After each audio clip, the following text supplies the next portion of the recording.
हाफिज सईद के बेटे हाफिज अब्दुल रऊफ की एक स्पीच है पीओके में, जिसमें उसने कहा कि 2025 तमाम साल हम लोग जिहाद करेंगे।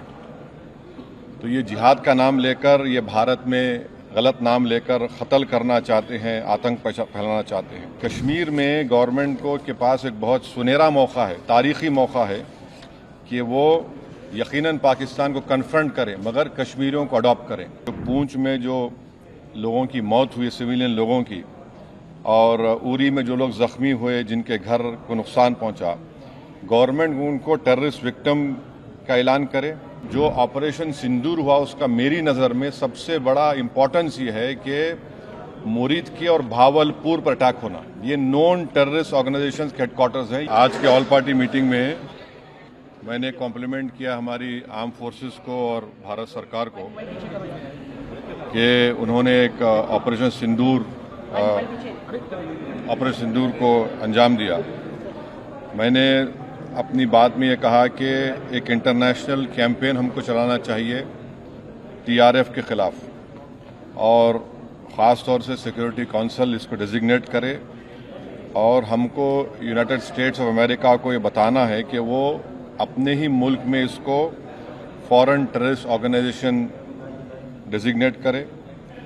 और क्योंकि आप देखेंगे फरवरी 2025 में हाफिज सईद के बेटे हाफिज अब्दुल रऊफ की एक स्पीच है पीओके में, जिसमें उसने कहा कि 2025 तमाम साल हम लोग जिहाद करेंगे।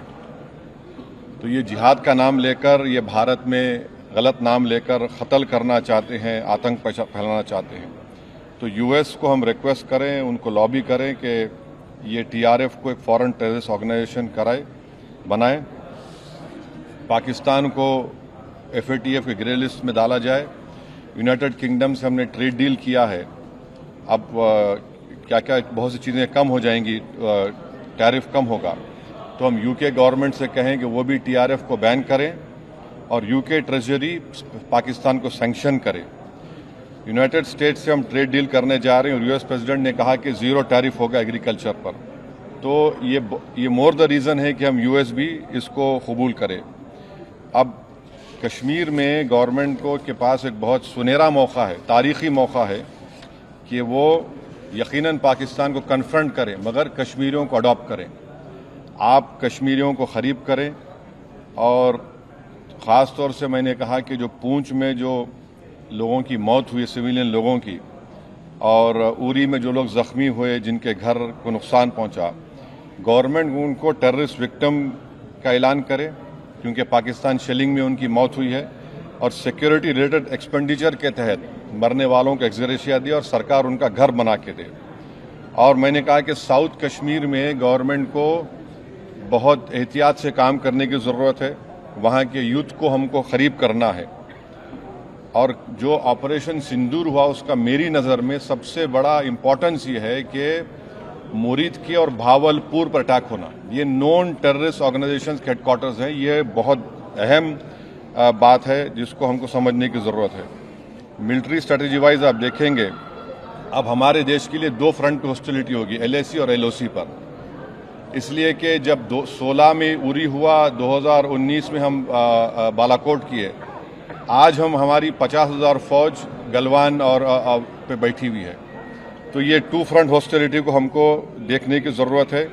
चाइना से हम इतना एक्सपोर्ट कर रहे हैं, इंपोर्ट से ज़्यादा एक्सपोर्ट, चाइना से इतना इंपोर्ट कर रहे हैं, एक्सपोर्ट से ज़्यादा हो रहा है। तो हम चाइना पर भी इम्प्रेस करें कि वो पाकिस्तान को, टीआरएफ को, जितने टेररिस्ट वांटेड हैं इंडिया, उसको हवाले करें।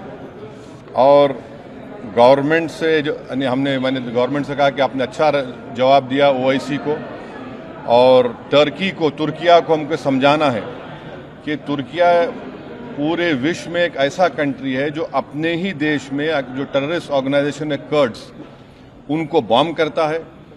इराक में जब तक उनसे डील नहीं हुई, वहाँ बॉम्ब करता था, अब सीरिया में भी बॉम्ब करता है।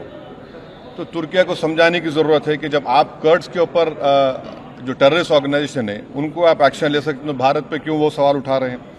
और हमने कहा कि ये आज पाकिस्तान इसको और एस्केलेट ना करे। इस सिलसिले में आज ईरानियन फॉरेन मिनिस्टर दिल्ली में है, सऊदी फॉरेन मिनिस्टर भी दिल्ली में है, और जो देश में मैंने कहा कि जो एक यूफोरिया है, इसको सरकार को देश को और मुत्तहिद करने के लिए और देश को ताकतवर बनाने के लिए इस्तेमाल करना पड़ेगा। और जो लोग मैंने जिक्र किया हिमांशी, उस बच्ची का जिसने अपने पति को खोया 6 दिन की शादी के बाद, कि किस तरह सोशल मीडिया पर उसके ऊपर रिकेक हमले किए गए। और आखिर में मैंने कहा कि न्यूयॉर्क टाइम्स, रॉयटर्स और CNN ने एक कहा कि बठिंडा में एक रफाल गिरा है। वो सही है गलत है हम नहीं जानते, मगर हमने एक गवर्नमेंट से कहा कम से कम इंडियन एयरफोर्स को आप कहिए कि उसको डिनाई करे, ताकि हमारे आर्म फोर्सेस का मोराल और उनके रेपुटेशन में कोई कमी ना आए। Thank you.